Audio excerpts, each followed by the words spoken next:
행복으로의 초대.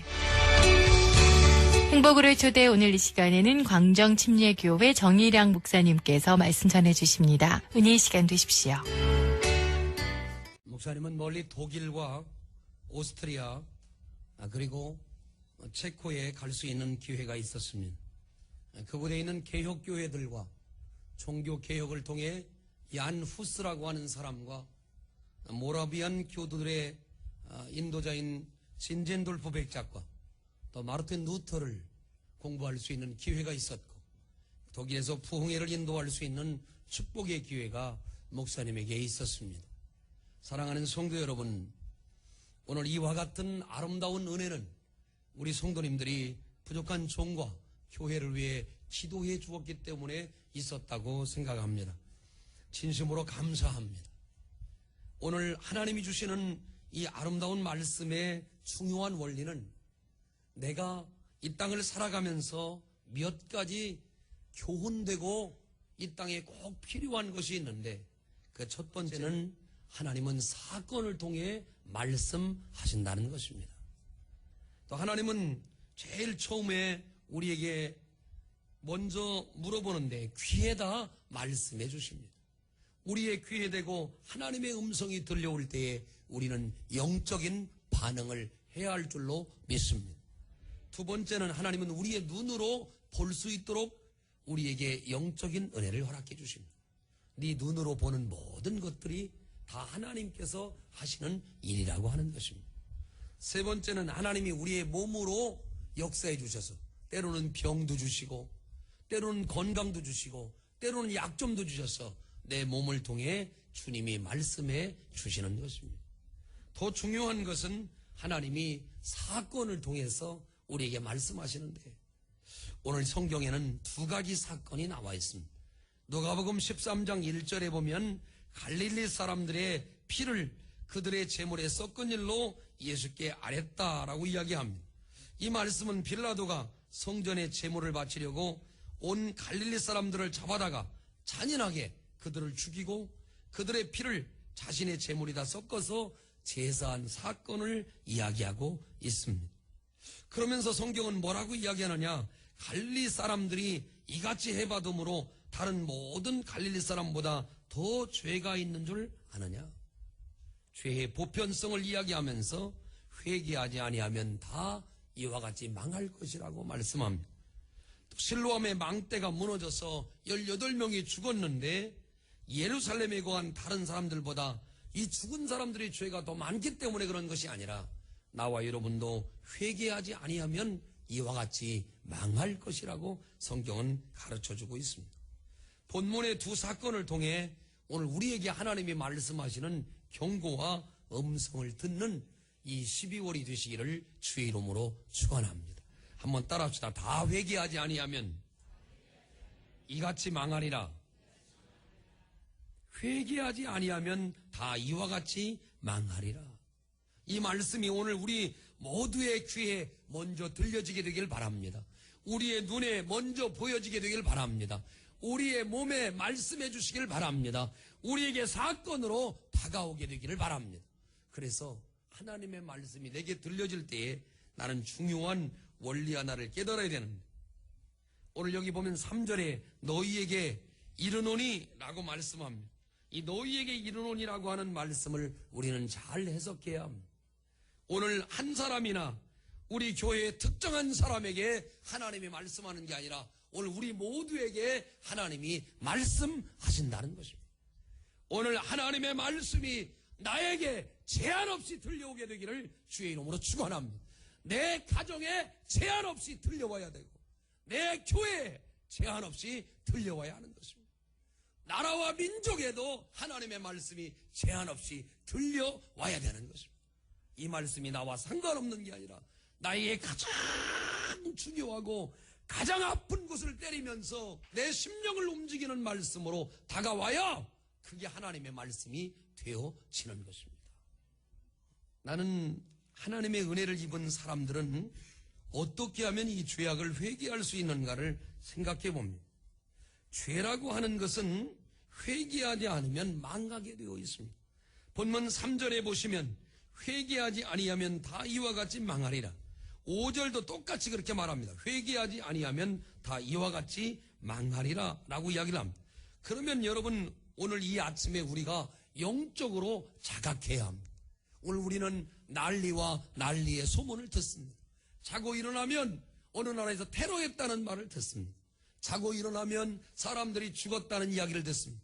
불로 죽고 물로 죽고 또 지진이 일어나고 수많은 사건들을 바라봅니다. 우리가 가까운 일본의 사건들을 바라보면서 지진 해일이 얼마나 무섭다는 걸 우리는 알게 됐습니다. 그러면서 오늘 우리는 나는 상관없고 그 사람들만 당하면 된다는 생각을 가진지도 모르겠습니다. 대구에 폭발 사건이 났었고 성수대교가 무너지고 백화점이 무너지는 그런 사건 속에서도 우리는 내가 안 그러면 그만이라고 하는 생각을 가졌는지도 모르겠습니다. 그러나 오늘 이 아침에 우리는 영적으로 자각해야 합니다. 오늘 우리는 이 베드로의 고백이 있어야 합니다. 주여, 나는 죄인입니다. 나를 떠나소서.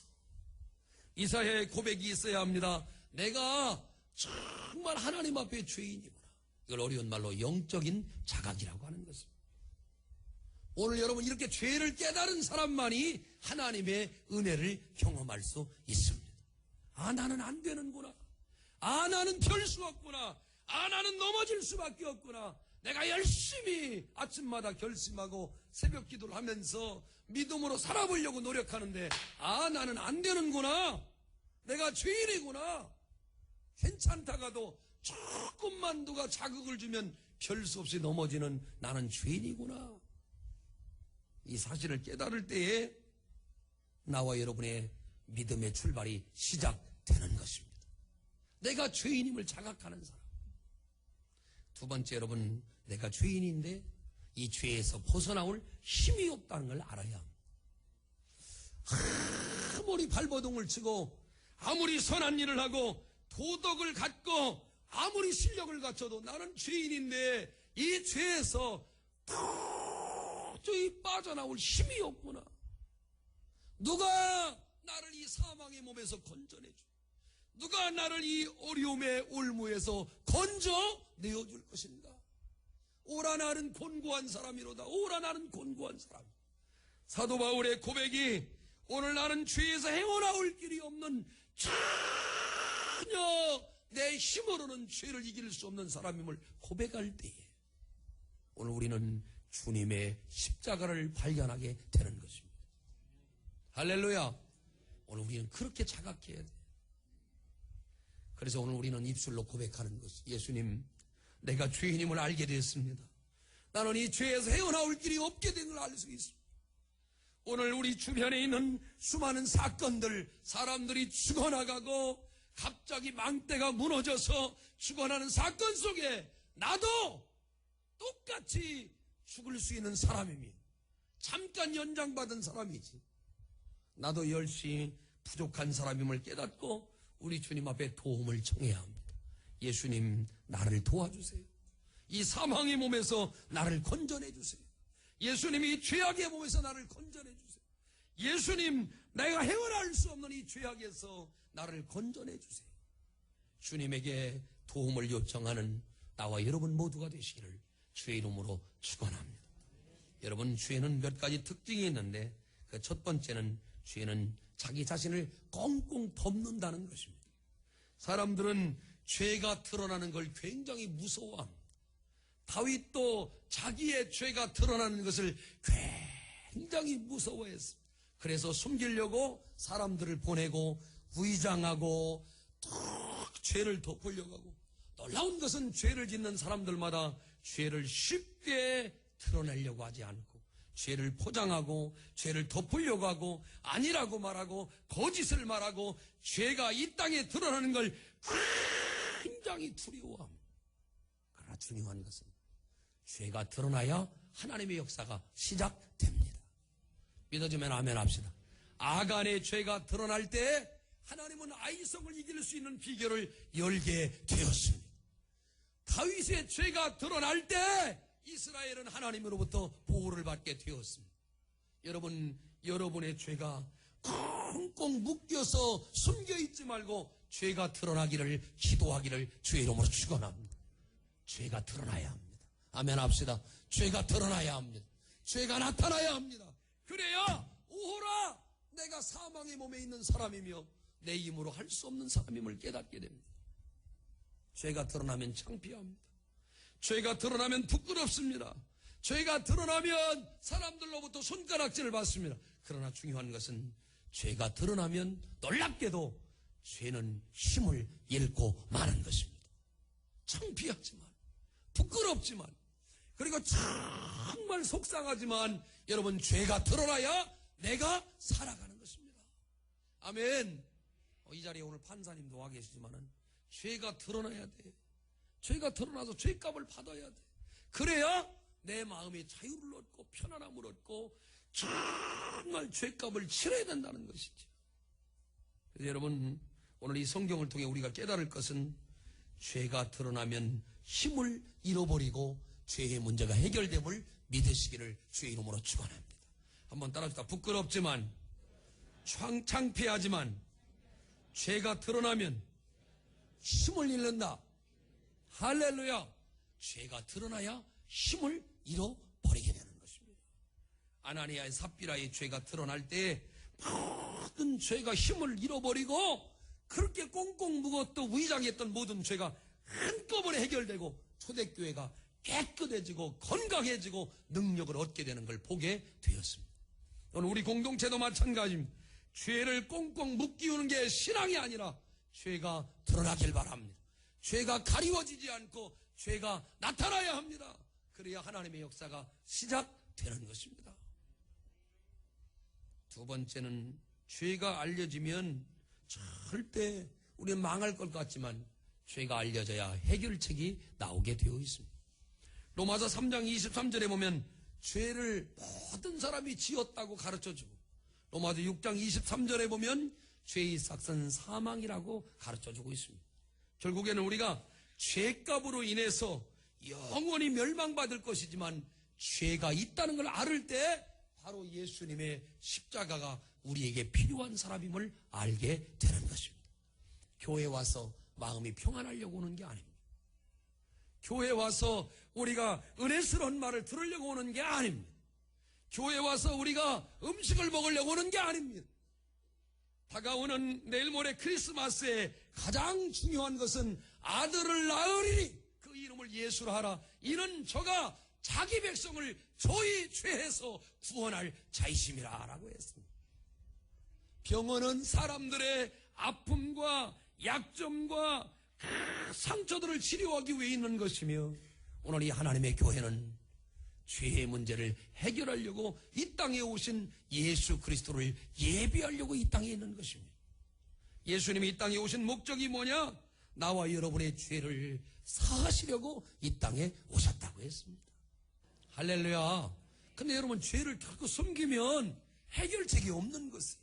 내 지나간 날의 죄들이 막 떠오르길 바라요.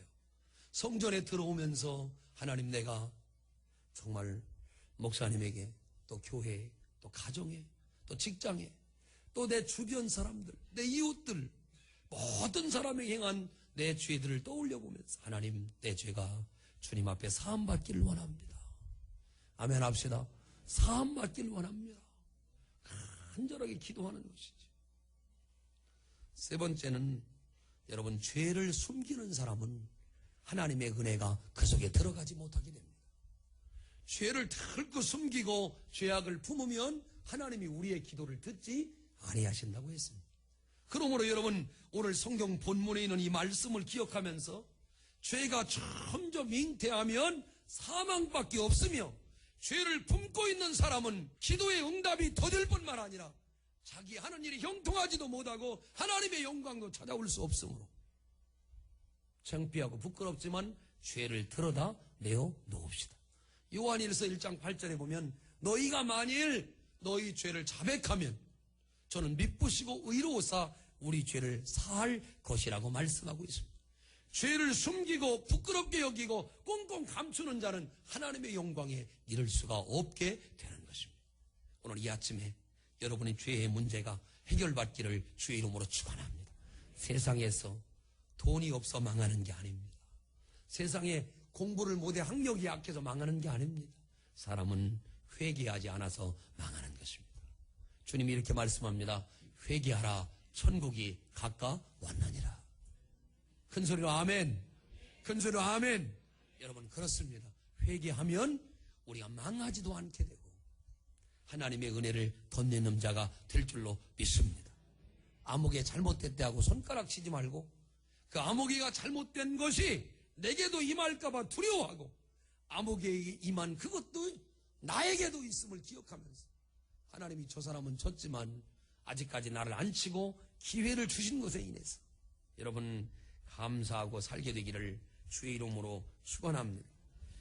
그런데 대부분의 사람들은요, 연속해서 죄를 짓고 또 계속해서 살인하는 사람들의 마음 가운데는요, 양심의 화인이 맞았고요, 이 망각적인 신앙이 있었어요. 처음에는 그 죄 때문에 괴로워하지만은 한 번 지고 두 번 지고 세 번 지고 주의를 한 번 빠지고 두 번 빠지고 계속 11조를 범하고 내 마음대로 살고 이렇게 하다 보면 반복적인 죄가 계속돼서 그게 죄인지를 모르게 된다는 게 문제가 있어요. 오늘 이 귀한 시간에 여러분 우리는 심각하게 생각해야 합니다. 어떻게 생각해야 되냐면 여러분 양심의 화인 맞은 우리의 모든 죄들을 내려놓고 주님 어린아이와 같이 주님만 바라보게 해 주시옵소서. 또 망각적인 이런 계속 잊어버리는 신앙들을 회개하면서 오늘 여기 회개하지 아니하면 다 이와 같이 망하리라. 이 말씀에 저도 포함되고 여러분도 포함되고 우리 모든 믿음의 식구들이 우리 광정교회 모든 식구들이 이 말씀에 다 포함됨을 알아서 이 한 해가 지나가기 전에 먼저 회개의 영이 여러분 가운데 임하게 되기를 주의 이름으로 축원합니다. 삭개오가 주님 만난 다음에 먼저 한 줄 아세요? 그는 먼저 자기 자신을 하나님 앞에 내려놓지. 주님, 내가 누구에게 잘못한 것이 있으면 4배나 갚겠나이다. 토색한 것, 불의한 것, 더러운 것을 먼저 하나님 앞에 회개합니다. 여러분, 눈물 나게 가슴을 치며 자기 죄를 자복하지 않은 사람은 아직도 구원에 이르지 못한 사람이에요. 나는 오늘 여러분 모두가 하나님의 구원에 이르게 되기를 주의 이름으로 축원합니다. 먼저 자복하고 회개하면서 하나님의 은혜를 사모하는 여러분 되시기를 주의 이름으로 축원합니다. 그럼 무엇을 회개해야 합니까? 주님 만나면 생각지도 않고 대번에 알게 되고 샘솟듯 솟아나는 은혜가 있는데 그게 뭐냐? 먼저 주님을 사랑치 않음을 우리는 회개해야 합니다. 우리가 어디까지 언제까지 우리 자신을 사랑하고 우리 정말 주님을 사랑하지 않은 것을 우리 마음 가운데 진실로 회개해야 합니다. 이 12월을 맞이해서 우리 자신이 돌아보면서 정말 내가 주님을 사랑한 사람인가? 내가 주님의 이름만 외치고 주님께 나를 도와달라고만 했지 정말 주님을 사랑한 사람인가? 내 부모를 내가 정말 이용만 하는 사람인가? 아니면 내 부모를 정말로 사랑하는 사람인가? 오늘 우리 주님이 이렇게 말합니다. 제일 먼저 너희 하나님을 사랑하라고 말씀하십니다. 할렐루야. 그러므로 여러분 우리 마음 가운데 정말 요셉의 10형들이 요셉을 팔아먹을 때 저들은 아버지의 마음이 어떨지를 전혀 생각하지 않았습니다. 오늘 우리는 아버지의 마음을 살펴야 합니다. 하나님의 마음을 살펴야 합니다. 하나님이 오늘 내가 정말 사랑하고 있는지, 때가 되어 배고프면 울고만 있는 것인지, 아니면 내가 필요할 때만 하나님께 구하고 있는지를 주님이 정확하게 알고 계신다는 거예요. 여러분 마음속으로 시편 18편 1절에 이렇게 나와 있죠. 나의 힘이 되신 여호와여 내가 주를 사랑하나이다. 할렐루야. 할렐루야. 주님 사랑하는 게 얼마나 중요한 일이고. 이번에 제가 그 독일에 이렇게 돌아다니면서 종교개혁지를 돌아보면서요, 이렇게 가다 보니까 큰 사과나무들이요, 그 길 옆에 쫙 심어져 있습니다. 재미난 것은 사과가 얼마나 많은지 뭐 딸만큼도 안 나봐요. 떨어진 게 상당히 많아요. 그래가지고 제가 또 그냥 갈 수가 없잖아. 참새가 방앗간을. 그래서 내려가가지고 사과를 주스러 갔어요. 주스러 갔는데 사람이 4명이 주스러 갔는데 거기 믿음의 크기가 다 나옵니다. 되게 여자분들은 요만한 놈 갖고 요만한 작은 거, 그리고 자기 하나 꼭 먹을 자도만한 걸 갖고더라고. 근데 저는요, 참 사람이 희한합니다. 꼭 야구공만한 거, 이따만한 거를 6개를 양손에다 들고 왔어. 그러니까 한 손에 3개씩을 여기 들고 온 거야. 근데 욕심 많다는 걸 거기서 알았어요. 근데 사람이요, 참 그 6개를 주워오니까 이게 조그만 건 먹을 게 없으니까 내버리게 돼. 그런데 막 큰 놈 주워와서 내 손이 닿는 한 만들어가 6개가 여기 올라오더라고. 그럼 주느라고 내가 미국이 대행진을 했어요. 그 놈을 딱 들고 와가지고 차에 있는 사람들한테 나눠주니까 정말 잘 먹어요. 그 제가 깨닫게 됐어요. 야, 이거 사과 하나 줬는데도 큰 믿음이 필요하구나. 오늘 믿음으로 회개할 때도 크게 회개해서 우리의 남아있는 속대까지 다 빼어내기를 주의 이름으로 축원합니다. 손에 사과가 하나 차고 2개 차고 3개 차고, 제 손을 보세요. 얼마나 커요. 근데 이 손에 사과가 3개가 올라와. 이쪽 손에도 3개가 올라오고, 이걸 내가 잘 쥐고 갔어요. 그러면서 제가 오늘 이 귀한 시간에 생각해 보는 거예요. 하나님, 정말로 큰 믿음이 필요한 것처럼 회개할 때도 큰 믿음을 주셔서 죄가 드러나고 죄가 알려지고 죄의 크기만큼 하나님 앞에 회개하는 역사가 일어나게 해달라고 여러분 기도하기를 주의 이름으로 축원합니다. 2가지를 더 말씀하려고 합니다. 그 첫 번째는 작은 것부터 여러분이 회개해야 합니다. 작은 것들도 우리가 놓칠 때가 굉장히 많습니다. 지난 1년간 돌이켜보면서 큰 실수만 실수가 아니라 작은 것을 회개하지 않은 죄가 우리 안에 너무너무 많이 있습니다. 하나님을 나의 주인이라고 말하면서도 주인 삼지 않은 이런 것들, 가장 기본적이고 작은 것들부터 여러분 회개하게 되기를 주의 이름으로 축원합니다. 그리고 어떤 게 회개하지 않은 것이냐면, 아무리 회개를 말했는데 전혀 변화되지가 않은 거예요. 1년을 돌아봐도 똑같고 2년을 돌아봐도 똑같고 교회 다닌 지가 30년이 됐는데도 여전히 똑같은 거예요. 이게 뭐예요? 내가 변화되지 않았다는 것이지. 참된 회개는 체인지, 변화되는 것이, 달라지는 것이, 영혼이 바뀌는 것이. 생활 속에서 남편으로부터 이런 얘기를 들어야 합니다. 여보, 당신은 정말 많이 변했어. 근데 우리 그런 소리를 못 들어요. 목사님 정말 많은 걸 변하셨습니다. 장로님 너무 많이 변했습니다. 집사님 너무너무 많은 것들이 변했어요. 정말 내 속에 변화되지 않는 이 회개하는, 아무리 회개한다고 회개하고 기도하는데도 내가 변화되지 않았다면 얼굴의 모습이 다르고 변화된 사람의 모습은 전혀 다르지. 여러분, 오늘 우리가 회개하지 않은 것을 압니다. 변화되십시다. 달라지십시다.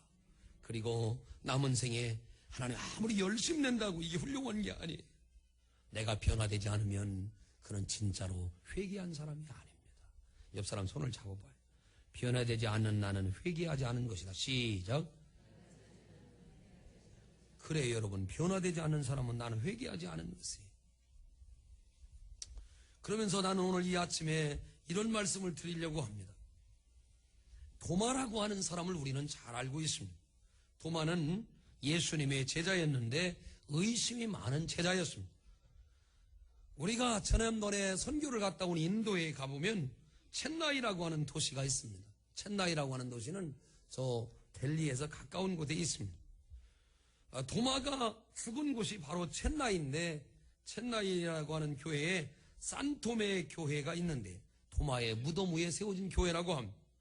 그 교회에 도마가 숨어서 기도하던 동굴과 도마가 순교했던 언덕의 바위와 도마의 무덤 위에 세워진 교회까지 도마의 흔적이 이 첸나이에 남아있는데, 도마는 어떤 사람이었어요? 의심 많아서 예수님의 제자 중 이해력이 떨어진 사람이었고, 의심이 많은 사람이었고, 예수님의 가르침을 깨닫지 못하고 늘 질문하였던 제자며 부활을 믿지 못하여 책망받던 제자였습니다. 그러던 그가 왜 이곳말 인도까지 가서 순교했겠습니까? 자신의 과거가 주님을 기쁘게 해드리지 못한 것을 그는 잘 알고 있었을 것입니다. 그리고는 그 죄책감으로 인해 괴로운 고민을 했을 것입니다. 그래서 그는 제일 예수님의 제자 중에 가장 멀고 멀은 인도까지 가서 그곳에 7개 교회를 세우고 평생을 전도하다가 순교했다고 하는 사실을 우리는 알아야 합니다. 그러고 보면 제일 말썽 많은 사람, 제일 죄가 많고 의심 많은 사람이 제일 먼 곳을 갔다는 사실을 기억해야 합니다. 바울의 로마 순교와 도마의 인도 순교 두 사실은 분명한 이유가 있습니다. 왜 그렇습니까? 바로 그것은 만회를 위한 몸부림이기 때문에 그렇습니다. 만회를 위한 몸부림이란 말은 뭐냐? 정말 남은 생에 하나님의 은혜를 깨달았어. 내 남은 생에는 주님을 위해 몸부림치고 내가 어떻게 하면 하나님을 기쁘게 할 수 있을까 마음 먹고 살다가 그들이 인도까지 갔다 하는 것입니다. 사랑하는 여러분, 지나온 날은 다 지나갔습니다. 남은 날을 어떻게 살길 원합니까? 남은 날을 어떻게 살아가야 하십니까? 여러분, 이제 우리는 얼마 남지 않은 시간이, 그럴 만한 시간이 없습니다. 이미 도끼가 우리 앞에 놓여 있는데 무슨 선택이 필요합니까? 하나님 앞에 부끄러움을 만회할 수 있는 그런 열매를 맺기 위한 시간을 달라고 기도하세요. 우리가 회개하고 하나님 앞에 바로 살 수 있는 아름다운 은혜가 임하게 되기를 주의 이름으로 축원합니다. 본문 말씀 중에 예수님께서 강조하신 것은 빌라도에 의해서 억울하게 희생당한 사람이나 실로암 망대가 무너질 때 쥐어 죽은 사람들이 다른 사람들보다 죄가 더 있어서 화를 당한 것이 아니라고, 화를 당한 것이라고 생각하지 말라는 것입니다. 동시에 이와 같은 일은 예측 못한 시간에 누구에게나 망하는 일이 생겨날 것입니다. 사랑하는 여러분, 3절과 5절에 이렇게 말합니다. 너희도 만일 회개하지 아니하면 다 이와 같이 망하리라. 이 말을 바꿔 이야기합니다. 너희가 회개하면 다 이와 같이 망하지 않고 복을 받으리라. 여러분, 오늘 이 시간 목사님이 촉구합니다. 망하는 길로 가겠습니까? 복 있는 길로 가겠습니까? 우리 모두는 복 있는 길로 가야 되는데 그 복 있는 길은 뭡니까? 우리가 만일 회개하고 변화된 것이 남편에게도 목사님에게도 성도들에게도 모든 사람에게 보여지기만 하면 이와 같이 망하는 것이 아니라 복받는 사람이 될 줄로 믿습니다. 성도 여러분, 오늘 이 시간 묻습니다. 여러분, 만일 회개의 사람이 되겠습니까? 회개치 않아서 망하는 길로 또 걸어가겠습니까? 여러분, 하나님께서 회개하는 사람에게 긍휼을 베풀어 주심을 믿으시길 바랍니다. 하나님은 오늘 우리에게 겸손한 삶을 요구해 주십니다. 어떤 사고나 재난으로 불행하게 되는 사람을 보면 불쌍히 여기고 동정하기보다 그런 일을 당하지 않고 자신을 과시하고 자랑스럽게 이야기하기를 좋아한 사람들이 그 시대의 유대인들이요 바리새인들이었습니다. 이웃이 병들고 가난하게 되면 그들은 당연히 벌을 받아 그렇게 됐다고 생각합니다.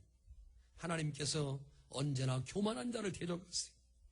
겸손한 자에게 은혜를 주신다는 걸 믿으시기를 주의 이름으로 축원합니다. 세상에 재난이 오고 이웃이 불행한 사태를 만나게 될 때 자신도 하나님의 공의 앞에서 형벌받아 마땅한 자라고 생각하세요. 일본만 재난이 오는 게 아니라 우리나라에도 재난이 올 수 있다는 걸 믿으시게 돼요. 이웃 교회만 어려움이 오는 게 아니라 우리 교회도 어려움이 올 수 있다고 믿고 우리가 깨어있어 기도하고 겸손한 사람이 되어지는 것입니다. 이걸 어려운 한자어로 타산지석이라고 합니다. 남의 불행을 바라보고 내 교훈을 삼고 남의 어려움을 보고 내 교훈을 삼아서 여러분 인생을 아름답게 인도해 가는 것입니다. 마지막으로 하나님의 경륜을 인식하며 살아야 합니다. 잠언서 16장 4절에 보면 하나님이 여러 가지 사건들을 통해 주님의 원대한 경륜을 이루기 위해 우리를 도구로 사용해 주시는 것입니다. 성도가 세상에서 불행한 사건을 신앙적인 눈으로 관찰하게 되면 거기서 하나님이 기뻐하시고 선하시고 온전한 뜻을 무엇인지를 발견하게 될 수 있습니다. 나는 오늘 이 시간에 솔로몬 왕을 생각합니다. 솔로몬 왕은 젊을 때에 그 지혜를 당할 사람이 없었습니다. 마지막 때 그는 우상을 숭배하고 많은 여자들을 거느릴 뿐 아니라 외국에 있는 여자들이 데려와서 우상 숭배의 만행을 저질렀습니다. 총명하고 똑똑하고 영적으로 살았던 그가 마지막에 절대로 회개하지 않았습니다. 그의 죄는 자식들에게 전가됐습니다. 그의 죄는 자식들에게 전가됐습니다. 그의 죄는 자식들에게 전가됐습니다. 여러분, 이와 같이 잠깐 잘 됐다가 망하는 인생이 되렵니까? 아니면 내가 지은 죄를 오늘부터라도 회개하고 주님 앞에 바로 서는 믿음의 사람이 되겠습니까? 선택은 여러분의 몫입니다. 시편 30편 5절에 이렇게 말합니다. 저녁에는 울음이 기숙할지라도 아침에는 기쁨이 오리로다. 이게 바로 신앙생활의 아름다운 핵심입니다. 저녁에는 울음이 오는 그런 상황이었지만 내가 회개하고 하나님 앞에 바로 서면 아침에는 기쁨이 오는 게 하나님의 방법입니다. 학개서 2장에 보면 어제까지는 고통스러웠으나 오늘 회개하면 하나님 앞에 바로 서면 오늘부터는 하나님이 복을 주리라고 말씀해 주시는 것입니다. 이게 바로 복음의 능력입니다. 죽었던 나를 살리시는 하나님의 능력, 죽을 수밖에 없는 나를 변화시키는 하나님의 능력, 그게 바로 복음의 능력이 되는 것입니다. 사랑하는 성도 여러분, 만물의 마지막이 가까웠으니 정신을 차리고 근신하고 기도하여 서로 사랑하라고 베드로전서 4장 7절에 말씀합니다. 사랑하는 여러분, 너희도 회개하지 않으면 이와 같이 망하리. 저는 오늘 이 말씀을 보면서 죄가 우리의 삶을 망하게 한다는 걸 알고 있습니다. 그러므로 빨리 회개하여 죄사함 받게 되기를 주의 이름으로 축원합니다. 그것이 우리가 사는 길입니다. 죄를 깨달았으면 조금 더 지체하지 말고 회개하여 나도 알고 사단도 알고 하나님도 알고 이웃과 아내와 모든 사람이 알 수 있도록 삶 속에서 변화된 내가 되어야 할 줄로 믿습니다. 교회 안에서는 굉장히 거룩한데 교회 밖에서는 형편없는 사람이 되면 안 돼요.